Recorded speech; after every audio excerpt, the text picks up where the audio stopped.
ఓం సమర్థ సద్గురు సాయినాథాయ నమః. స్వామి వివేకానంద పార్ట్ 1, 28వ అధ్యాయం. కొనసాగిన అమెరికా రోజులు. నాకు వెనుక ఉన్న శక్తి వివేకానంద కాదు, సాక్షాత్తు భగవంతుడే. స్వామి వివేకానంద.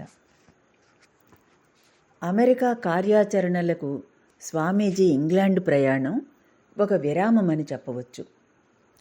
ఇంగ్లాండ్ మిత్రుల ఆహ్వానాన్ని పురస్కరించుకుని స్వామీజీ అక్కడికి వెళ్ళి 3 నెలలు గడిపారు.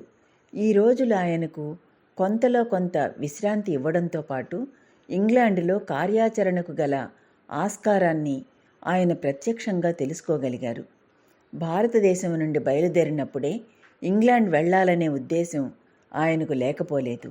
సహస్రద్వీప వనం నుండి న్యూయార్క్ వెళ్ళాక ఆ ఉద్దేశాన్ని రూఢిపరుచుకున్నారు.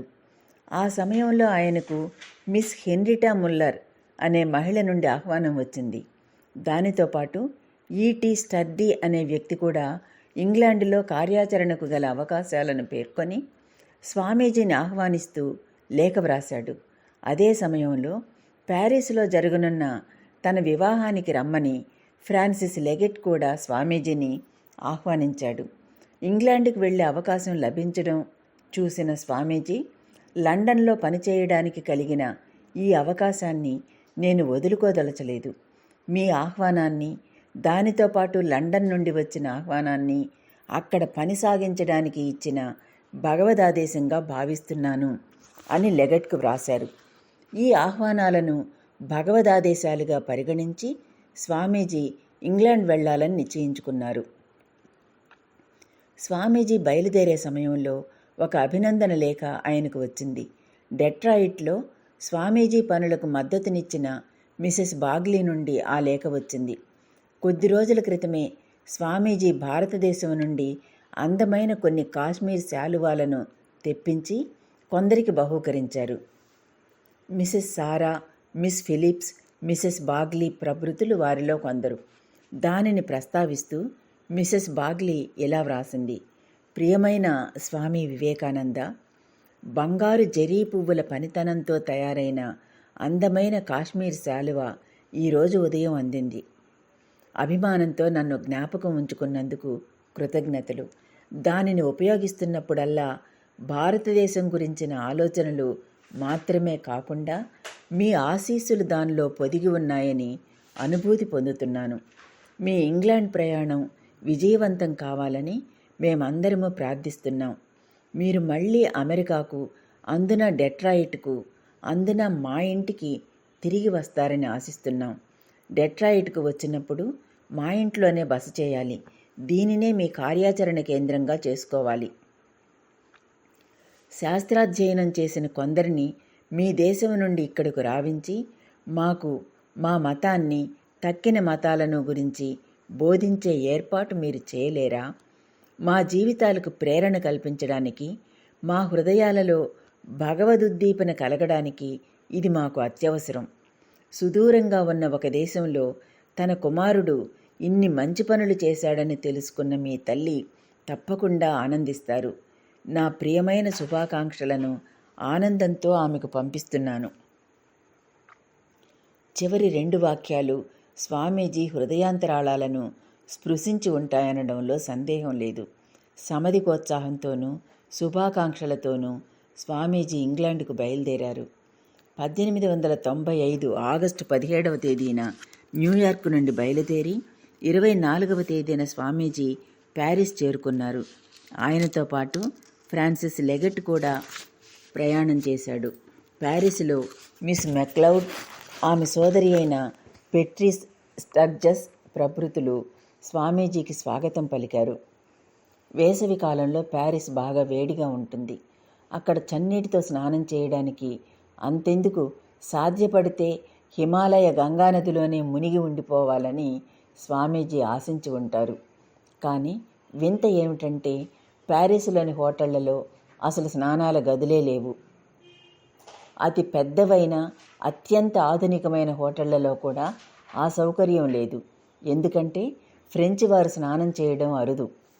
కాలాంతరంలో దీనిని గురించి స్వామీజీ తమాషాగా ఇలా రాశారు: ప్యారిస్ నగరం ఆధునిక నాగరికతకు కేంద్రం. భోగాలకు, ఫ్యాషన్లకు, ఉల్లాస జీవనానికి ఇహలోక స్వర్గప్రాయమైంది. విద్యలకు, కళలకు కేంద్రం. నా మిత్రుడు రాజగృహాన్ని పోలిన ఒక హోటల్లో నాకు బస ఏర్పాటు చేశాడు. అక్కడ భోజన ఏర్పాట్లు రాజాదిరాజులకు అర్హమైనవి. కానీ స్నానానికి ఏర్పాట్లు, ఆ పేరే అక్కడ కనిపించదు. దీన్ని నేను 2 రోజులు మౌనంతో భరించాను. చివరకు ఇక భరించలేక నా మిత్రుడికి ఇలా చెప్పాల్సి వచ్చింది: ప్రియ సోదరా, ఈ రాజభోగం నువ్వు నీ వారు మాత్రం అనుభవించండి. ఇక్కడి నుండి బయటపడడానికి నేను ఉక్కిరిబిక్కిరవుతున్నాను. ఇంతటి ఉష్ణ వాతావరణంలో స్నాన సౌకర్యం లేనేలేదు. ఇదే స్థితిలో కొంతకాలం ఉంటే నాకు పిచ్చెక్కి పిచ్చికుక్కనయ్యే ప్రమాదం ఎక్కువగా ఉంది. ఇది విని నా మిత్రుడు ఎంతో బాధపడి హోటల్ అధికారులపై ఎంతో కోపగించుకొని నాతో ఇలా అన్నాడు: నిన్ను నేనింక ఇక్కడ ఉండనివ్వను. వెళ్ళి మంచి అనుకూలంగా ఉండే చోటు చూద్దాం. అక్కడి ప్రధానమైన 12 హోటళ్లు తిరిగి చూశాం. కానీ వాటిలో ఎక్కడా స్నానానికి తావే లేదు. ప్రత్యేక స్నాన మందిరాలు కొన్ని ఉన్నాయి. అక్కడికి ఎవరైనా వెళ్ళి 4-5 రూపాయలు చెల్లించి ఒక్కసారి స్నానం చేయవచ్చు. సర్వేశ్వరా, ఏమిటి స్థితి? ఒక వృద్ధురాలు స్నానపు తొట్టిలో మునిగి వెంటనే మరణించిందని ఆనాటి మధ్యాహ్నం నేనొక వార్తాపత్రికలో చదివాను. ఈ విషయంలో డాక్టర్ల అభిప్రాయం ఏది ఏమైనప్పటికీ నాకు తోస్తున్న నిజమైన కారణం, అన్ని నీళ్లను ఒక్కసారిగా చూసి అందులో మునగడం ఆమెకు అదే మొదటిసారి అయి ఉంటుంది. ఆ ఆకస్మిక దిగ్భ్రాంతిని శరీరం తట్టుకోలేక ఆమె ప్రాణాలు కోల్పోయి ఉంటుంది. ఇందులో అతిశయోక్తి ఏమీ లేదు. ప్యారిస్లో స్వామీజీ అనేక ప్రదేశాలు సందర్శించారు. ఒకరోజు ఆయన డచెస్ డి పోమర్ అనే మహిళతో బండిలో వెళుతున్నారు. అదొక గ్రామీణ ప్రాంతం. దారిలో బాటవైపుగా ఒక చిన్న పిల్లవాడు, చిన్న పిల్ల తమ దాసీతో నడిచిపోతున్నారు.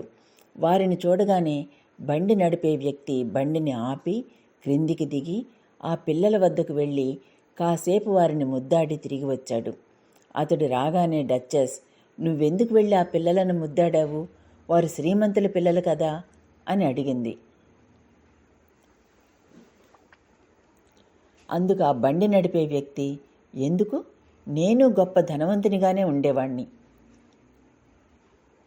ప్యారిస్లోని ఒక పెద్ద బ్యాంకులో నేను కార్యనిర్వాహకునిగా పనిచేశాను. ఈ మధ్య ఆ బ్యాంకు దివాలా తీసింది. నా డబ్బంతా పోయింది. మిగిలిన డబ్బుతో గుర్రపు బండి, గుర్రాలు కొన్నాను. గ్రామీణ ప్రాంతంలో ఒక అద్దె ఇంటికి కుటుంబంతో సహా తరలిపోయాను. ఇదిగో ఇప్పుడు అందరము ఆనందంగా నిరాడంబర జీవితం గడుపుతున్నాం అన్నాడు.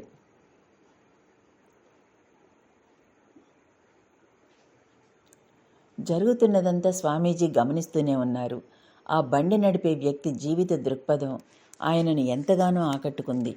కష్టాలు వచ్చినప్పుడు కలత చెందకుండా వాటిని యథాతథంగా స్వీకరించి సంతృప్తితో జీవిస్తున్న అతన్ని స్వామీజీ ఎంతో ప్రశంసించారు.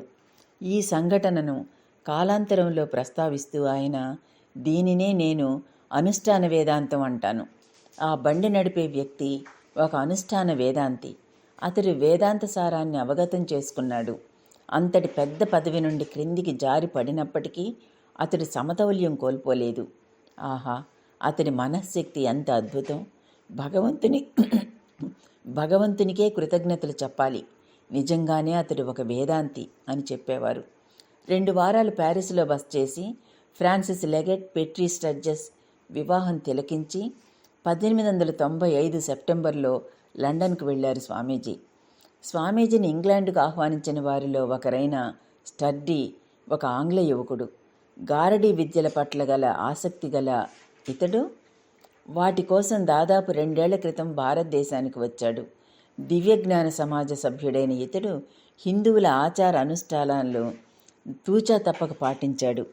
అల్మోరాలో స్వామి శివానందను కలుసుకున్నప్పుడు ఆయన పట్ల అమితంగా ఆకర్షితుడయ్యాడు. ఆ తరువాత దివ్యజ్ఞాన సమాజానికి స్వస్తి చెప్పి వేదాంతాన్ని అనుసరించసాగాడు. అతడు గొప్ప శ్రీమంతుడు. సంస్కృతంలో చక్కని ప్రవేశం ఉంది. హిందూ ధర్మశాస్త్రాలను అభ్యసించాడు. మిస్ ముల్లర్ కూడా దివ్యజ్ఞాన సమాజానికి చెందిన వ్యక్తే. ఈమె కూడా తరువాత ఆ సమాజం నుండి వైదొలిగింది. మొదట్లో స్వామీజీ స్టడ్డీ ఇంట్లో బస చేశారు. ఆ ఇల్లు థేమ్స్ నదీ తీరంలో ఉంది. రెండు వైపులా చెట్లు ఏపుగా పెరిగి ఉన్నాయి. ముమ్మరంగా పనిలో మునిగిపోవాలనో ఒక ప్రత్యేక ప్రణాళికతోనో స్వామీజీ ఇంగ్లండ్కు వెళ్ళలేదు. అమెరికా కార్యాచరణ నుండి కొంతమేరకు విశ్రాంతి పొందడానికి ఇంగ్లండ్ పయనం దోహదపడుతుందని ఆయన అమెరికా మిత్రులు భావించారు. అమెరికా కన్నా ఇంగ్లాండ్ మరి కాస్త పరిచిత ప్రాంతంలో స్వామీజీకి తోచింది. ఆంగ్లేయులలో అనేకులు భారతదేశాన్ని అభిమానించారు. కానీ కొందరు దోషాలు ఆరోపించి బహిష్కరించారు. అమెరికాలో స్వామీజీని ప్రతిఘటించిన ఫాదరీలు, మిషనరీలు తమ చాకచక్యాన్ని ఇంగ్లాండ్లోనూ ప్రదర్శించారు. ఆయనను గురించి అపవాదులు ప్రచారం చేశారు. అమెరికాలోనూ ఇక్కడా కూడా వారి ఈ ప్రతిఘటనకు స్వామీజీ కించిత్తు కూడా జంకలేదు. ఎందుకంటే నా వెనుక ఉన్న శక్తి వివేకానంద కాదు, సాక్షాత్తు భగవంతుడే అన్నదే స్వామీజీ అనుభవరీత్యా గడించిన దృఢ విశ్వాసం. ఒకరోజు స్వామీజీ మిస్ ముల్లర్తోనూ మరొక ఆంగ్లేయునితోనూ పొలం గట్టు మీద నడిచి వెళుతున్నారు. హఠాత్తుగా ఎదురుగా ఒక ఎద్దు రంకె వేస్తూ వేగంగా వస్తున్నది. ఆ ఆంగ్లేయుడు ఒక్క పరుగులో సురక్షితమైన చోటికి చేరుకున్నాడు. ముల్లర్ శక్తి మేరకు పరుగు తీసి ఆ పైన సాధ్యం కాక ఆయాసంతో చతికిలబడింది. ఈమెకు సాయం చేయలేకపోతున్నానే అని ఒక్క క్షణం యోచించి స్వామీజీ తిన్నగా పరుగెత్తి ముల్లర్ ముందు వెళ్ళి నిలబడ్డారు. చేతులు జోడించి కళ్ళు మూసుకున్నారు. అంతే, ఇంకా కొన్ని క్షణాల్లో అంతా సమాప్తం అని ఆయనకు అనిపించింది. ఎద్దు వేగంగా వచ్చి వాడి అయిన కొమ్ములతో తనను చీల్చనున్న ఆ క్షణంలో కూడా స్వామీజీలో విచిత్రమైన ఆలోచన తలెత్తింది.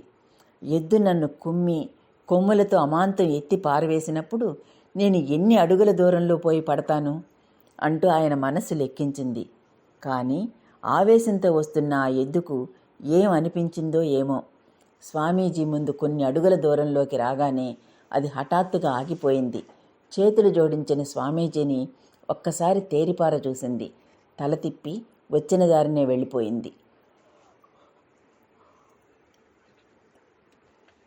స్టడ్డీతో, ముల్లర్తో అధ్యయనం, చర్చలతో స్వామీజీ రోజులు గడపసాగారు. మొదట్లో ఒక నెల స్టడ్డీకి శాస్త్రాధ్యయనంలోనూ కొన్ని రోజులు అనువాదంలోనూ ఆయన సహాయపడ్డారు. వాటిలో నారద భక్తి సూత్రాలు ఒకటి. అప్పుడప్పుడు కొన్ని ప్రసంగాలు కూడా చేశారు. ప్రేమను గురించి, ప్రాచ్య దేశాల భావన, ఆత్మజ్ఞానం వంటివి ఆయన ప్రసంగాంశాలు. ఈ ప్రసంగాలు ఇంగ్లాండ్లో అనేక కార్యాలకు బీజాంకురమైనాయి. పెద్ద ఎత్తున ఏ కార్యమూ జరగలేదు. కానీ ఈసారి స్వామీజీకి ఆయన మూలంగా భారతదేశానికి ఒక గొప్ప అపురూపమైన కానుక లభించింది. ఆ కానుకే కాలాంతరంలో సోదరి నివేదితగా వికసించిన మార్గరెట్ ఎలిజబెత్ నోబెల్. లేడీ మార్క్సస్ ఇంటి ఆహ్వానితుల గదిలో ప్రప్రథమంగా స్వామీజీని నోబెల్ కలుసుకుంది. అది నవంబరు తొలినాళ్ళు. నోబెల్ ఇలా వ్రాస్తున్నది: ఆ రోజు 15 లేదా 16 మంది సన్నిహిత మిత్రులు మాత్రమే ఆహ్వానింపబడ్డారు. స్వామీజీని వీరు పరివేష్టించి కూర్చున్నారు. స్వామీజీ ఎరుపు రంగు దుస్తులు ధరించి ఉన్నారు. సుదూర దేశం నుండి ఏదో ఒక సందేశాన్ని తీసుకువచ్చిన దైవం మానుష రూపేణ అన్నట్లుగా ఆయన కనిపించారు. అప్పుడప్పుడు శివశివ అని ఆయన ఉచ్చరిస్తూ ఉండడం మనసుకు ఆహ్లాదం చేకూర్చింది. దీర్ఘకాలంగా ప్రగాఢ ధ్యానమయ జీవితం గడిపిన వారి ముఖార విందాన వెలసిల్లే ప్రశాంతత ఆయన ముఖాన ద్యోతకమైంది. ఆయన దృష్టిలో కోమలత్వము, గాంభీర్యము కలగలిసి కానవచ్చాయి. రాఫెల్ చిత్రించిన దివ్య శిశువు చూపులో గోచరించే కోమలత్వం అలాంటిది. అది ఆ రోజు ఆయన వల్లించిన సంస్కృత శ్లోకాలు నేటికి నా చెవుల్లో ప్రతిధ్వనిస్తున్నాయి. ఎంతటి మాధుర్యమైన, అదే సమయంలో చర్చిలో వినవచ్చే పాటల కన్నా పూర్తిగా విలక్షణమైన సంగీతం అది. ప్రథమ సమావేశంలోనే స్వామీజీ పట్ల ఎంతగానో ఆకర్షితురాలైంది నోబెల్. ఆ తర్వాత 1-2 స్వామీజీ ప్రసంగాలు విన్నది. స్వామీజీ భావనలనన్నింటినీ వెంటనే నోబెల్ స్వీకరించలేకపోయింది కనుక ప్రసంగం మధ్యలోనే అనేకసార్లు కానీ స్వామి అంటూ ఆమె స్వామీజీకి అంతరాయం కలిగిస్తూ ప్రశ్నలు అడిగింది, ఖండిస్తూ మాట్లాడింది. నోబెల్ వైఖరి వలన కానీ ప్రశ్నల వలన కానీ స్వామీజీ తొట్టుపాటు పడలేదు. ఇట్లే ప్రశ్నలు అడిగి ప్రతిఘటించి మాట్లాడి, నేను నా గురుదేవులతో 6 సంవత్సరాల పాటు పోరాడాను. దాని పర్యవసానంగా దారిలోని ప్రతి విభాగము నేడు నాకు స్పష్టంగా తెలిసింది అంటూ నోబెల్ విచారణాత్మకమైన మనస్సును ప్రేరేపించారు.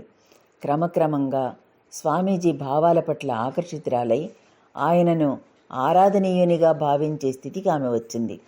ఈ మొదటి ప్రయాణం ఇంగ్లాండ్లో స్వామీజీ భవిష్యత్ కార్యాలకు శ్రీకారం చుట్టింది.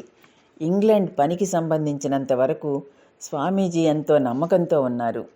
అక్కడ పని కొనసాగించడానికి తమ సోదర సన్యాసులలో ఎవరినైనా రప్పించాలని కూడా ఆయన అనుకోకపోలేదు. స్టడ్డీ అభిమతము అదే. వచ్చే వ్యక్తి ఆంగ్లంలోనూ శాస్త్రాలలోనూ చక్కని అభినివేశం గల వ్యక్తిగా ఉండడం ఆవశ్యకం.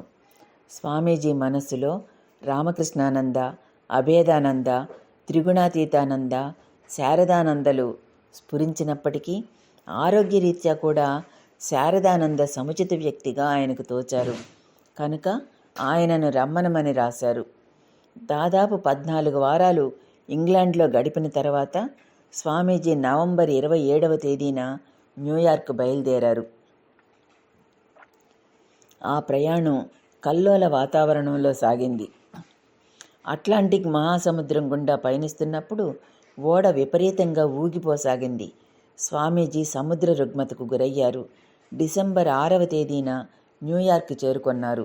న్యూయార్క్ రేవులో స్వామీజీని కృపానంద ఆహ్వానించి తీసుకువెళ్ళాడు. కృపానందతో కలిసి ఉంటూ తరగతి ప్రసంగాలు చేశారు. కానీ ఆ చోటు స్వామీజీకి అంతగా నచ్చలేదు. తక్కువ అద్దె, నగరంలో ఏ ప్రాంతం నుండైనా అక్కడికి సులభంగా చేరుకోవచ్చుననే అంశాలే ఆ ఇంటి సానుకూలతలు. ఇల్లు పరిసరాలు ఏవీ స్వామీజీ జీవితానికి యోగ్యమైనవిగా లేవు. స్వామీజీ ఇంగ్లాండ్ వెళ్ళిన రోజుల్లో కృపానంద, అభయానందలు అనేక చోట్ల తరగతులు నిర్వహించారు. స్వామీజీ తమ శిష్యులలో వారిద్దరికి మాత్రమే తరగతులు నిర్వహించడానికి అనుమతినిచ్చారు. తిరిగి వచ్చిన తర్వాత స్వామీజీ మళ్ళీ తరగతులు నిర్వహించసాగారు. ఒకరోజు స్వామీజీ వాల్డోతో, ఇక్కడ భోజనం అంత పరిశుభ్రమైనదిగా కనిపించడం లేదు, నా కోసం వంట చేయగలవా అని అడిగారు. వాల్డో మహదానందంతో ఆ బాధ్యతను స్వీకరించింది. ఆ రోజు అక్కడే వంట చేసింది. మర్నాడు తన ఇంట్లో నుండి వంట పాత్రలు మొదలైనవి తీసుకువచ్చి వంట చేయనారంభించింది. కాలాంతరంలో స్వామీజీ వాల్డోకు సోదరి హరిదాసి అనే పేరు వసగారు. అంటే భగవంతుని సేవిక అని అర్థం. స్వామీజీ సేవికగానే వాల్డో విరాజిల్లింది. వాల్డో ఇల్లు బ్రూక్లిన్లో ఉంది. రోజు ఆమె గుర్రపు బండిలో 2 గంటల సేపు ప్రయాణం చేసి రావాలి.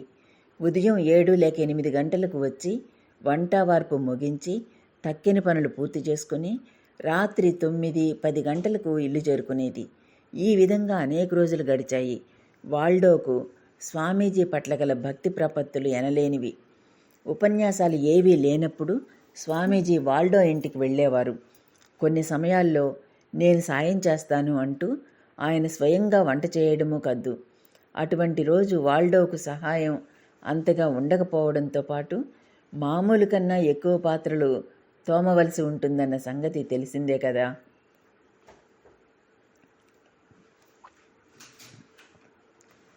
తమ సొంత వ్యక్తిగా సాక్షాత్తు స్వామీజీచే పేర్కొనబడిన భాగ్యశాలి వాల్డో. ఆ సంఘటన పరికిద్దాం. ఒకరోజు ఒక మూల కూర్చొని వాల్డో ఏడుస్తూ ఉంది. అది చూసి స్వామీజీ ఆమె వద్దకు వెళ్ళి అందుకు కారణమేమిటని అడిగారు. అందుకు వాల్డో, నేను మీకు నచ్చలేదని అనుకుంటున్నాను, తక్కిన వారు తప్పు చేసినా మీరు నన్నే తిడుతున్నారు అంది. వెంటనే స్వామీజీ, వారినందరినీ నేనెలా తిట్టగలను? ఆ మేరకు వారు నాకు సన్నిహితులు కారు, కనుకే నీ వద్దకు వస్తున్నాను. నాకు సొంతమైన వారిని కాక మరెవరిని తిట్టగలను అని అడిగారు. ఆ తర్వాత స్వామీజీ కోపము, తిట్లు వాల్డోను కలత చెందించలేదు. స్వామీజీ సొంత వ్యక్తిలా ఉండడంలోనే ఆమె సంతృప్తి చెందింది. వాల్మీకి లేనిదే రామాయణం లేదు, వ్యాసుడు లేనిదే మహాభారతం లేదు, మా లేకుండా శ్రీరామకృష్ణ కథామృతం లేదు, గుడ్విన్ లేకుండా స్వామీజీ ఉపన్యాసాలు లేవు. నేటి ప్రపంచానికి స్వామీజీ ఉపన్యాసాలనే మహోన్నత సాహిత్యం లభించడానికి కారణభూతుడు జోసయ్యా జాన్ గుడ్విన్. కనుక లోకం గుడ్విన్కు కృతజ్ఞతాబద్ధమై ఉండడంలో అతిశయోక్తి లేదు. ఆయన ఈ రోజుల్లో స్వామీజీ జీవితంలో మమేకమయ్యారు. స్వామీజీ ఉపన్యాసాలను సంక్షిప్త లేఖనంలో వ్రాయడానికి పలువురిని నియమించారు. కానీ ఎవరూ నిలకడగా ఉండలేకపోయారు. చివరికి డిసెంబర్ 12వ తేదీ హెరాల్డ్, వరల్డ్ అనే 2 పత్రికలలో ప్రకటన ఇచ్చారు. కావలెను, వారంలో పలు గంటల సేపు జరిగే ఉపన్యాసాలను వేగంగా సంక్షిప్త లేఖనంలో వ్రాయగల ఒక అభ్యర్థి కావాలి. 228 39 పడమర వీధి అనే చిరునామాకు దరఖాస్తులు పంపండి. ఈ ప్రకటన చూసి స్వామీజీ వద్దకు గుడ్విన్ వచ్చాడు. గుడ్విన్ 25 ఏళ్ల ఆంగ్ల యువకుడు. పత్రికా రంగంలో కొన్నేళ్ల అనుభవం ఉన్న వ్యక్తి. 3 వార్తాపత్రికలకు సంపాదకునిగాను ఆ తర్వాత విలేకరిగాను పనిచేశాడు. గుడ్విన్ను చూడగానే స్వామీజీకి అతడి పట్ల సదభిప్రాయము, సాన్నిహిత్యము కలిగాయి. ఒక ఉద్యోగిగా కాకుండా తమ సొంత మనిషిగానే అతన్ని స్వామీజీ పరిగణించారు. అట్లే స్వీకరించారు కూడా. కాలాంతరంలో గుడ్విన్ ఇలా అన్నాడు: నా గత జన్మల గురించి స్వామీజీ చెప్పారు. ఇది నాలో, నా జీవితంలో ఒక విప్లవాన్ని తీసుకొచ్చింది. నా జీవితం మారిపోయింది. నేను పేదవానిగా జన్మించాను. జీవన మార్గం అన్వేషిస్తూ అనేక చోట్ల అలమటించాను. కొందరు గొప్పవాళ్ల వద్ద పనిచేశాను. వారు నాకు పనిచ్చారు, జీతం ఇచ్చారు. కానీ ఎవ్వరూ హృదయపూర్వకమైన ప్రేమనివ్వలేదు. చివరికి అమెరికాలో స్వామి వివేకానందను కలుసుకున్నాను. ప్రేమంటే ఏమిటో ఆ తర్వాతే అర్థం చేసుకున్నాను. జీతం ఉన్నదో లేదో నేను వారికి వసుణ్ణయ్యాను. స్వామి వివేకానంద వంటి ఒక మహోన్నత వ్యక్తిని నేను చూసి ఎరగను. మనకు అత్యంత సన్నిహితులైన వ్యక్తిలా మనం ఆయన వైపు ఆకర్షితులమైపోతాం. ప్రస్తుత సంక్షిప్త లేఖనం ఆనాడు అంతగా ప్రాచుర్యంలో లేదు. ఉదయము సాయంత్రము స్వామీజీ తరగతులు నిర్వహించారు. ఆయన వేగానికి దీటుగా తనదైన వైఖరిలో సంక్షిప్త లేఖనంలో రాసుకొని పిదప దానిని టైపు చేసుకుంటాడు గుడ్విన్. అతడి పేదవాడు కనుక జీతం పుచ్చుకునే తీరాలి. కనుక తన ఖర్చులకు అవసరమైనంత డబ్బు మాత్రమే పుచ్చుకొని రాత్రి పగలు అని చూడకుండా పనిచేశాడు. ఈ విధంగా మనకు లభించినవే స్వామీజీ ప్రసంగాలలో అధిక భాగం. ఫిబ్రవరి ప్రారంభంలో న్యూయార్కులో స్వామీజీకి 2 మేధావులతో సన్నిహితంగా మెలిగే అవకాశం లభించింది. మేధావులు 3 ఒకరోజు కలుసుకున్నారు. మేరీ లూయి బర్క్ ఇలా వ్రాస్తున్నది: ఆధ్యాత్మిక రంగంలో మేధావి అయిన స్వామీజీ, కళారంగంలో మేధావి అయిన మేడం సారా బెర్న్హార్ట్, విజ్ఞాన రంగంలో మేధావి అయిన నికోలా టెస్లా. ఈ 3 కలయిక మనం ఊహించుకొని ఆనందించవలసిన గొప్ప దృశ్యం. ప్రతి ఒక్కరూ తమ రంగంలో మేధావులు. ఈయన మానవ శక్తికి మించిన శక్తి సంపన్నుడు అని ప్రతి ఒక్కరూ తక్కిన 2 గురించి భావించారు. 3 నుండి అసాధారణ శక్తి అభివ్యక్తమై అనేక స్థితులలో లోకం చుట్టూ తిరిగి వచ్చింది. సారా బెర్న్హార్ట్ ఉద్వేగాల ఇంద్రియ లోకంలో తమ ఆధిక్యాన్ని నెలకొల్పింది. బౌద్ధిక లోకంలో తన ఆధిక్యాన్ని నికోలా ప్రదర్శించాడు.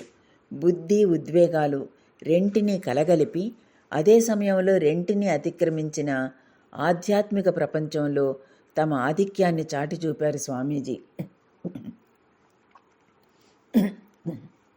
ఈ 3 మేధావులు 1896 ఫిబ్రవరి 5వ తేదీన సమావేశమయ్యారు. వారి గురించి, వారి ద్వారా తాము చేయనున్న కార్యం గురించి స్వామీజీ ఇలా వ్రాస్తున్నారు: ఫ్రెంచ్ నటి సారా బెర్న్హార్ట్ ఇక్కడ ఇజైల్ అనే నాటకాన్ని ప్రదర్శిస్తూ ఉంది. అది ఫ్రెంచ్ నాటకంగా మార్చిన ఒక రకమైన బుద్ధుని జీవితం. బోధివృక్షం క్రింద ఆసీనుడైన బుద్ధుణ్ణి వేశ్య అయిన ఈ ఇజైల్ మోహపరచడానికి ప్రయత్నిస్తుంది. బుద్ధుడు ఆమెకు ప్రపంచ అనిత్యత్వాన్ని బోధిస్తూ ఉంటాడు. ఆ బోధిస్తున్న సమయంలో ఆమె ఆయన ఒడిలో కూర్చుని ఉంటుంది. ఏమైనా మంచిగా ముగిసేదంతా మంచిదే. ఆ వెలయాలు అపజయం పొందుతుంది. బెర్న్హార్ట్ వెలయాలిగా నటించింది. ఈ బుద్ధిని నాటకమేదో చూడ్డానికి వెళ్ళాను. ప్రేక్షకుల మధ్య ఉన్న నన్ను ఆమె ఎలాగో చూసి నాతో మాట్లాడడానికి అవకాశం కోరింది. ఆమెతో పాటు సుప్రసిద్ధ గాయకురాలైన మదామ్ ఎం మొరల్, విద్యుత్ పరికరాలతో పనిచేసే టెస్లా అనే వ్యక్తి కూడా వచ్చారు. మదామ్ విద్యావంతురాలు, తత్వశాస్త్రం బాగా చదివింది. ఎం మొరల్కు శ్రద్ధ కలుగుతూ ఉంది. కానీ టెస్లా వేదాంతంలోని ప్రాణం, కల్పాలు అనే విషయాలు విని ముగ్ధురయ్యాడు. ఈ సిద్ధాంతాలు మాత్రమే ఆధునిక విజ్ఞాన శాస్త్రాలకు సరిపోతాయని అతడి అభిప్రాయం. ఆకాశం, ప్రాణం రెండూ మహత్తు నుండి లేదా బ్రహ్మం లేక ఈశ్వరుడి నుండి ఉద్భవిస్తున్నవి. శక్తి, పదార్థం అనే వాటిని స్థితిశక్తిలోకి మార్చవచ్చని, గణిత శాస్త్ర రీతిలో వీటిని నిరూపించవచ్చని టెస్లా అభిప్రాయపడుతున్నాడు. వచ్చే వారం అతడి వద్దకెళ్ళి గణిత శాస్త్ర విధానంలో దీన్ని రుజువు చేయడం చూడవలసి ఉంది. ఇది సఫలమైతే వేదాంతంలో చెప్పినట్లు విశ్వ నిర్మాణాన్నంతా స్థిరమైన పునాదుల మీద నిలపవచ్చును. వేదాంతంలో చెప్పబడిన సృష్టిని గూర్చి, ప్రళయంపై ఎక్కువగా నేను పరిశ్రమ చేస్తున్నాను. ఆధునిక విజ్ఞానంతో అవి పూర్తిగా సరిపోతున్నట్లు నాకు విస్పష్టంగా కానవస్తోంది. ఒకటి విస్పష్టమైతే రెండవది కూడా దాన్ని అనుసరించి విస్పష్టమవుతుంది. ప్రశ్నోత్తరాల పద్ధతిలో తర్వాత నేను ఒక గ్రంథం రచించాలనుకుంటున్నాను. మొదటి అధ్యాయం సృష్టిని గూర్చింది. దానిలో వేదాంత సిద్ధాంతాలకు, ఆధునిక విజ్ఞాన శాస్త్ర సిద్ధాంతాలకు మధ్య ఉన్న సామ్యత సూచించబడుతుంది. భ్రాంతులన్నింటి నుండి విడివడి నాకు విషయం విస్పష్టమైంది. కరడుగట్టి ఎండిపోయిన హేతువును భక్తి అనే మధురమైన పాకంలో మెత్తపరిచి, యోగమనే వంటశాలలో పచనం చేసి, తీవ్రమైన కృషి అనే కర్మతో పోపు పెట్టి, పసిబిడ్డలకు కూడా సులభంగా జీర్ణమయ్యేటట్లు చేసి వారికి ఇవ్వాలని అభిలషిస్తున్నాను. స్వామీజీ శాస్త్రీయ మానసం ఈ భావనలను జీవితాంతం విచారణ చేస్తూ వచ్చింది. కాలాంతరంలో లాహోర్లో ఆయన ప్రసంగించిన సుప్రసిద్ధ వేదాంతం అనే ఉపన్యాసంలోనూ ఆయన తమ విచారణను కొనసాగించడం చూడవచ్చు. శక్తి అంతా ఏకమై ప్రాణమవుతోంది, ద్రవ్యమంతా ఏకమై ఆకాశమవుతోంది. ఈ రెండూ ఇంకా ఏకం కావడం కనిపిస్తుందా? అవి రెండూ ఒకటిగా కరిగిపోతాయా? మన ఆధునిక శాస్త్రాలు ఈ విషయంలో మౌనం వహించాయి. వాటికిక్కడ ఇంకా మార్గం దొరకలేదు. నికోలా వైజ్ఞానిక మేధను సైతం అతిక్రమించి స్వామీజీ ఆనాడే చింతన చేశారు. జడ పదార్థం, శక్తి విభిన్నమైనవనే నికోలా కూడా భావించాడు. అణువు అన్నది దృఢమైన, కఠినమైన, విడగొట్టలేని, పగులగొట్టలేనిది అని న్యూటన్ నిర్వచనాన్నే 19వ శతాబ్దపు విజ్ఞానవేత్తలు విశ్వసించారు. నికోలో కూడా అదే వక్కాణించాడు. జడ పదార్థము, శక్తి ప్రాతిపదికలో ఒక్కటే. ఒకటిని మరొకటిగా మార్చవచ్చునని అతడు నమ్మలేదు, నమ్మడానికి ఇష్టపడలేదు. ఈ విషయంలో స్వామీజీ అతడికన్నా ఎన్నో మెట్లు ముందున్నారు. ఈ ముగ్గురు మళ్ళీ ఒకేసారి కలుసుకోకపోవడం గమనార్హం. వందలాది సంవత్సరాలకు లేదా వేలాది సంవత్సరాలకు ఒకసారి రోదసిలో అపూర్వంగా కొన్ని గ్రహాల కూటమి సంభవిస్తుందే, అటువంటిదే ఈ ముగ్గురు మేధావుల సమావేశం. ఈ సమావేశం వలన సారా జీవితంలోనూ, నికోలా జీవితంలోనూ, సర్వసామాన్యంగా మానవ జీవితంలోనూ ఎలాంటి ప్రభావం ఏర్పడిందో మనం కేవలం ఊహించగలం అని పారవస్యంతో మేరీ లూయి బర్క్ వ్రాస్తున్నారు. ఈ రోజుల్లో స్వామీజీ కార్యాచరణ సర్వతోముఖంగా అభివృద్ధిగాంచింది. ప్రసంగాలు కొనసాగాయి. 4 యోగాలు, ప్రపంచం, సాంఖ్యం లాంటి ప్రసంగాలు, తరగతి ప్రసంగాలు స్వామీజీ చేశారు. అభయానంద, కృపానందలు అనేక చోట్ల తరగతులు నిర్వహించారు. ఈ రోజుల్లో స్వామీజీ ఒక మత సామరస్య ఆలయం నిర్మించాలని ప్రయత్నించారు. అన్ని మతాలు ఒకే భగవంతుని వద్దకు తోడ్కొని పోయే మార్గాలే అనే ఉద్దేశంతో ఈ ఆలయం అందరి ఆధ్యాత్మిక పురోగమనానికి ఒక సంస్థగా భాసిల్లుతుంది అని పత్రికలు వ్రాశాయి. కానీ ఈ పథకం విడనాడినట్లు మార్చి నెలలో అలసింగకు స్వామీజీ తెలియజేశారు. మరొక ముఖ్యమైన పని కూడా స్వామీజీ ఈ రోజుల్లో చేశారు. అది మంత్రదీక్ష. స్వామీజీ పలువురికి మంత్రదీక్ష వసిగారు. డాక్టర్ స్ట్రీట్ అనే వ్యక్తికి సన్యాస దీక్ష అనుగ్రహించి స్వామి యోగానంద నామధేయాన్నిచ్చారు.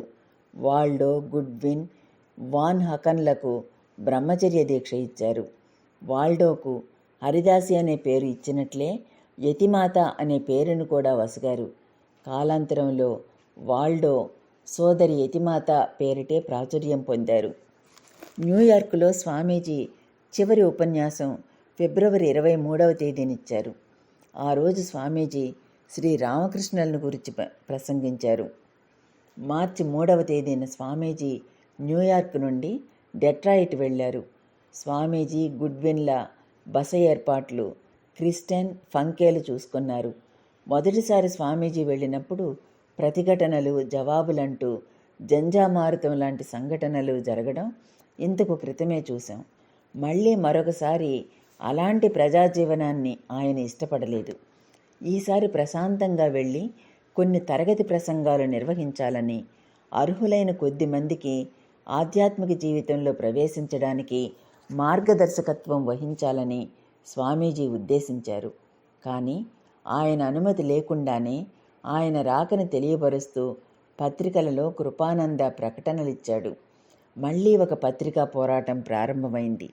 తోపర్న్ అనే ఫాదరి ఎప్పటి మాదిరి స్వామీజీపై అపనిందలు మోపి వ్రాస్తూ వివేకానందను డెట్రాయిట్ నుండి తరిమి కొడతాం అన్నాడు. మర్నాడు స్వామీజీ బస వద్దకు జనం తండోపతండాలుగా తరలివచ్చారు. వీరిలో అధిక సంఖ్యాకులు కొత్తవారు. కొద్దిమంది మిత్రులు, శిష్యులతో ప్రశాంతంగా రోజులు గడపగోరిన స్వామీజీకి ఇది పెద్ద నిరాశగా పరిణమించింది. పత్రికలో తోపర్ణ వ్యాఖ్యానాలు చూపిస్తూ అనేకులు స్వామీజీతో మీరెందుకు దీనికి ఘాటుగా జవాబివ్వకూడదు అని అడిగారు. అందుకు స్వామీజీ శ్రీ రామకృష్ణుల వచనాలు జవాబుగా వినిపించారు. ఏనుగును చూసి కుక్కలు మొరిగితే ఏనుగుకేమన్నా హాని వాటిల్లుతుందా? ఏనుగు దానిని ఖాతరు చేస్తుందా? ఈవినింగ్ న్యూస్ అనే పత్రికలో శ్రీ రామకృష్ణుల ఛాయాచిత్రాన్ని ముద్రించి ఆయనను కూడా తప్పుబట్టి వ్రాసి ఉండడం చూసినప్పుడు స్వామీజీ ఇక భరించలేకపోయారు. దీనికంతటికీ కారణభూతుడైన కృపానందను చీవాట్లు పెట్టారు. ఈ గొడవల మధ్య స్వామీజీ తమ తరగతులను ప్రారంభించారు. ప్రతిఘటించే వారి నోళ్లు మూయించడానికి కొన్ని సమయాల్లో ఆయన బహిరంగోపన్యాసాలు కూడా చేయవలసి వచ్చింది. దాదాపు 2 వారాలు డెట్రాయిట్లో గడిపాక స్వామీజీ బోస్టన్ బయలుదేరారు. అక్కడ కొన్ని ఉపన్యాసాలు ఇచ్చారు. 1896 మార్చి 25వ తేదీన బోస్టన్లోని హార్వర్డ్ విశ్వవిద్యాలయంలో స్వామీజీ ప్రసంగించారు. ఈ ఉపన్యాసం అమితంగా ప్రశంసలు అందుకోవడమే కాక ఈ సంఘటన ఆయన అమెరికా జీవితంలో ఒక ముఖ్య ఘట్టంగా వెలసిల్లింది. ఇంత క్రితం కూడా 1-2 సార్లు ఆయన అక్కడ ప్రసంగించి ఉన్నారు కనుక అక్కడి విద్యార్థులలో ఆయన ప్రాచుర్యం పొంది ఉన్నారు. ఈ సందర్భంలో ఆయన వేదాంత దర్శనం అనే అంశం మీద ప్రసంగించారు. స్వామీజీ ప్రసంగాలలో అత్యంత ఉత్కృష్టతను సంతరించుకున్న వాటిలో ఇది ఒకటిగా పరిగణింపబడుతున్నది. ప్రసంగానంతరం ప్రశ్నోత్తరాల కార్యక్రమం కూడా జరిగింది. భారతీయ తత్వశాస్త్ర ఘనతను చూసిన హార్వర్డ్ ప్రొఫెసర్లు ఆశ్చర్యచకితులయ్యారు. ఆచరణాత్మకంగా విచారణ చేయడానికి భారతీయ తత్వశాస్త్రం ఉపయుక్తమైనది కాదని, దానిలో విచారణకే చోటు లేదని వారు భావించారు. కానీ స్వామీజీ ప్రసంగం వారికి కనువిప్పయింది. స్వామీజీ ఉపన్యాసం ముద్రించబడినప్పుడు దాని ఉపోద్ఘాతంలో హార్వర్డ్ విశ్వవిద్యాలయ ప్రొఫెసర్ అయిన రెవరెండ్ సిసి ఎవరెట్ ప్రాచ్య చింతనలను పాశ్చాత్య దేశాలకు తీసుకువచ్చే తమ ప్రయత్నంలో స్వామి వివేకానంద విజయవంతులయ్యారు. మేం పాశ్చాత్య దేశాలలో వివిధత్వం గురించి విస్తృతంగా విచారణ చేస్తున్నాం. కానీ ఈ వివిధత్వం ఎక్కడ నెలకొని ఉందో ఆ ఏకత్వం గురించి అవగతం చేసుకోకుండా వివిధత్వాన్ని ఎలా అర్థం చేసుకోవడం? ఈ విషయం గురించి ప్రాచ్య దేశాలు మనకు నేర్పుతాయి. ఈ పాఠాన్ని జయప్రదంగా బోధించినందుకు వివేకానందకు మేము కృతజ్ఞతాబద్ధులం అని వ్రాశారు. స్వామీజీకి ప్రాచ్య తత్వశాస్త్ర విభాగ అధ్యక్ష పదవి సమర్పించడానికి హార్వర్డ్ విశ్వవిద్యాలయం ముందుకు వచ్చింది. ఇది ఒక అనుపమానమైన సంఘటన. హార్వర్డ్ విశ్వవిద్యాలయం 100 సంవత్సరాలుగా పైబడ్డ వారసత్వం సంతరించుకున్నది. ఆ విశ్వవిద్యాలయం నుండి ఇంతటి పదవి పొందడం అసాధారణం. కానీ తాను సన్యాసినని, సన్యాసికి ఇటువంటి పదవులు పట్టాలు సముచితం కావని స్వామీజీ దానిని మర్యాదపూర్వకంగా నిరాకరించారు. స్వామీజీ ప్రసంగం హార్వర్డ్ విశ్వవిద్యాలయ ప్రొఫెసర్లను, విద్యార్థులను అమితంగా ఆకట్టుకుంది. అక్కడ ఒకరోజు ప్రసంగానంతరం 2 విద్యార్థులు పరస్పరం ఇలా మాట్లాడుకున్నారు. వివేకానంద ప్రసంగం విన్నాను, నిరాశ చెందాను. ఎందుకు? ఏదో ఈయన మహాపండితుడు ప్రగాఢ తత్వాలను గురించి ప్రసంగిస్తున్నారు అని చెప్పుకుంటున్నారు. కానీ అలా ఏమీ కనిపించలేదు. ఆయన భావనలు ప్రగాఢమైనవి కావని నీకెందుకు అనిపిస్తున్నది? ఎందుకంటే ఆయన చెప్పిన ప్రతి మాట నాకు అర్థమైంది కదా. అర్థం కాని రీతిలో మాట్లాడే వ్యక్తే పండితుడని ఆ విద్యార్థి భావన. డెట్రాయిట్లో స్వామీజీ సర్వతోముఖ విద్వత్తు అభివ్యక్తమైన సంఘటనలు కూడా ఉన్నాయి. ఒక సంభాషణ కార్యక్రమంలో ఒక స్త్రీ ఆయనతో, స్వామి, రసాయన శాస్త్రాన్ని అర్థం చేసుకోవడానికి ఏ గ్రంథాలు చదవాలి అని అడిగింది. వెంటనే రసాయన శాస్త్ర గ్రంథాల పెద్ద జాబితాను ఏకరువు పెట్టారు. మరొకరు ఖగోళ శాస్త్రం గురించి అట్లే ప్రశ్నించినప్పుడు టక్కున స్వామీజీ నుండి జవాబు వచ్చింది. ఇది అక్కడున్న వారిని ఆశ్చర్యంలో ముంచెత్తితే తర్వాత ప్రశ్నకు స్వామీజీ ఇచ్చిన జవాబు అందరినీ దిగ్భ్రాంతులను చేసింది. ఒక స్త్రీ యేసుక్రీస్తుని గురించి కాసేపు ప్రసంగించి, స్వామి, యేసుక్రీస్తు అనే పదానికి అర్థం ఏమిటి అని అడిగింది. తక్షణమే స్వామీజీ జవాబిచ్చారు.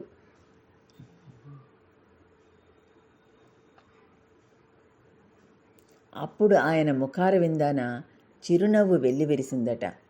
ఈయన జ్ఞానానికి డెట్రాయిట్లో తమను తాము సాంస్కృతిక పరిరక్షకులుగా పరిగణించుకునే కొందరు పెద్ద మనుషుల జ్ఞానానికి ఉన్న తారతమ్యాన్ని పరికిస్తే నాకు సిగ్గుగా ఉంది అని ఆ కార్యక్రమంలో పాల్గొన్న ఒక స్త్రీ వ్యాఖ్యానించింది.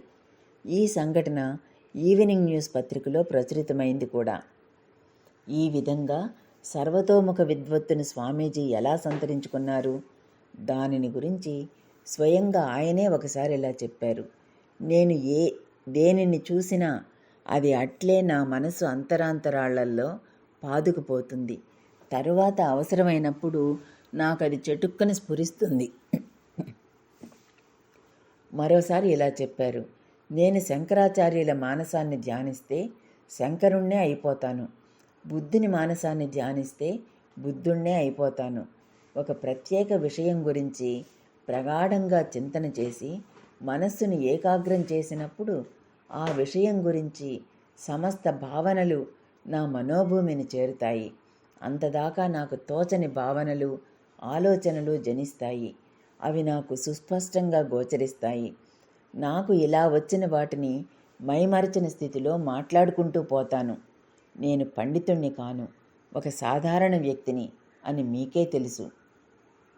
స్వామీజీకి గల ఇంతటి మేధస్సు ప్రజలను ఆశ్చర్యచకితులను చేసిందంటే ఆయన పావనత్వం తన దగ్గరికి వెళ్ళిన వారిని ఆకర్షించింది, స్తుతింపచేసింది. ఒకరోజు ప్రసంగానంతరం స్వామీజీని అభినందించి ఆయనకు కృతజ్ఞత తెలపడానికి మిస్ మార్గరెట్ కుక్ అనే స్త్రీ వచ్చింది. ఆమె ఒక ఉపాధ్యాయుని. సాధారణంగా ఆమె ఉద్వేగి కాదు. కానీ ఆనాటి స్వామీజీ ప్రసంగంతో చెలించిపోయింది కనుక ప్రసంగం పూర్తి కాగానే తిన్నగా స్వామీజీ వద్దకు వెళ్ళింది. ఆయనతో కరచాలనం చేసింది. ఏదో ఉద్వేగం ఆమెను ఆవహించింది. ఆమె ఏమీ మాట్లాడలేకపోయింది. అట్లే ఇంటికి వెళ్ళిపోయింది. స్వామీజీ దివ్య స్పర్శ కలిగించిన పారవస్యం ఆమెలో పొంగి పొరలింది. స్వామీజీ పునీత హస్తం తాకిన తన చేతిని ఆమె 3 రోజుల దాకా కడగనే లేదట. అనేక చోట్ల ఉపన్యాసాలిచ్చి ఏప్రిల్ ప్రారంభంలో స్వామీజీ చికాగో వెళ్ళారు. స్వామీజీ అమెరికా కార్యాచరణలో ఆయన పుస్తకాల ప్రచురణ మరో పరిణామం. ఆయన బహిరంగ ఉపన్యాసాల, తరగతి ప్రసంగాల పర్యవసానాలలో ఇదొకటి. స్వామీజీ తమ ప్రసంగాల మూలంగా కొందరికి మార్గదర్శకులయ్యారు. వారి జీవితాలలో దిగ్భ్రాంతి కలిగించే పరివర్తనలు తీసుకువచ్చారు. ఆ సత్కార్యం కాలాల పర్యంతం కొనసాగడానికి ఆయన పుస్తక ప్రచురణ కార్యక్రమం దోహదం చేసింది.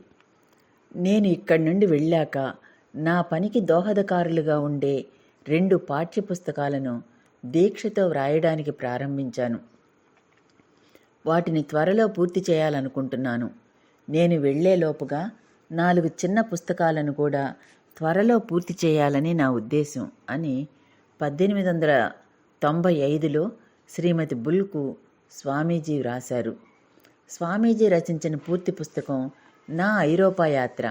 2వసారి పాశ్చాత్య దేశాలకు ఆయన వెళ్ళినప్పుడు రచించిన పుస్తకం ఇది. రామకృష్ణ మఠ బెంగాలీ పత్రిక అయిన ఉద్బోధన్లో ధారావాహికగా వెలువడింది.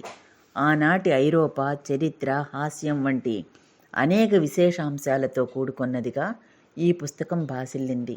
స్వామీజీకి తగినంత సమయం లభించి ఉంటే ఆధ్యాత్మికత మాత్రమే కాకుండా తక్కిన రంగాలలో కూడా అద్భుత రచనలు చేసి ఉండేవారని వీటి నుండి స్పష్టమవుతున్నది. హిందూ మతంలోని ఏ శాఖ అయినా దానికంటూ ఉపనిషత్తులు, గీత, బ్రహ్మసూత్రాలనే ప్రస్థానత్రయానికి ఒక భాష్యం ఉండాలి. లేకుంటే వేదాంత తత్వాన్ని తమ దృక్పథంలో వివరించే గ్రంథాలైనా రచించబడి ఉండాలి. శంకర, రామానుజ, మధ్వాచార్యుల వంటి వేదాంతాచార్యులు తమ మార్గాన్ని స్థాపించడానికి ఇలాంటి గ్రంథాలను రూపొందించారు. ప్రస్తుత కాలానికంటూ ఏతించిన యుగనాయకుడైన స్వామీజీ అలాంటి గ్రంథం ఒకటి రచించాలనుకోవడంలో ఆశ్చర్యం లేదు. తమ ఉత్సుకతను అలసింగకు వ్యక్తం చేశారాయన. వేదాంత సిద్ధాంతం మీద ఒక ఉద్గ్రంథాన్ని వ్రాసే పనిలో నిమగ్నమై ఉన్నాను. వేదాంతం మీద, త్రిమత సిద్ధాంతాలకు సంబంధించిన భాగాలను వేదాల నుండి క్రోడీకరిస్తున్నాను. ఈ పనికి నువ్వు ఒకరిని సంపాదించి పెట్టి సాయపడగలవా?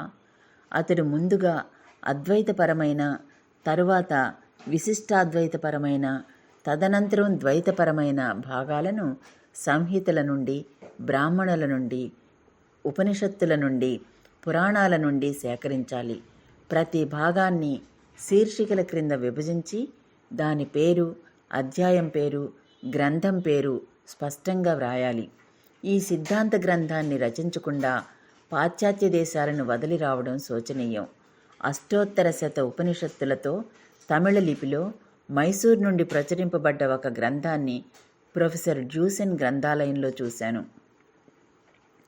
దేవనాగరి లిపిలో ఆ గ్రంథం లభిస్తే నాకొక ప్రతి పంపు, లేకుంటే తమిళ లిపిలోని గ్రంథాన్నే పంపించు. ఒక కాగితం మీద తమిళ అక్షరాలు, సంయుక్తాక్షరాలు వ్రాసి వాటికి ఎదురుగా నాగరి లిపిలోని అక్షరాలు వ్రాస్తే నేను తమిళ అక్షరాలను నేర్చుకుంటాను అంటూ అలసింగకు స్వామీజీ వ్రాశారు. ఈ గ్రంథం వ్రాయబడి ఉంటే అది మానవాళికి స్వామీజీ అర్పించిన మహోన్నత కానుకగా విరాజిల్లేది. కానీ అది జరగలేదు. అమెరికాలో ఉన్న తొలినాళ్లలో ఆ దేశం గురించి ఒక పుస్తకం రచించాలనుకున్నారు స్వామీజీ. అది కూడా జరగలేదు.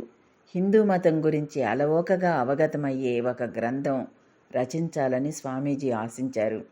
హైందవ సిద్ధాంతాలను ఆంగ్లంలోకి తర్జుమా చేసి దుస్తరమైన తత్వశాస్త్రాన్ని, గహనమైన పౌరాణిక వాన్మయాన్ని, భయానకమై వింతగొలిపే మానసిక శాస్త్రాన్ని సులభంగాను, సరళంగాను, జనానుమోదంగాను, మేధావులైన వారి మనస్సులకు అనుగుణంగాను తయారయ్యే ఒక మతాన్ని రూపొందించడం అనేది ఆ ప్రయత్నం చేసిన వారికి మాత్రమే అవగతం కాగలదు.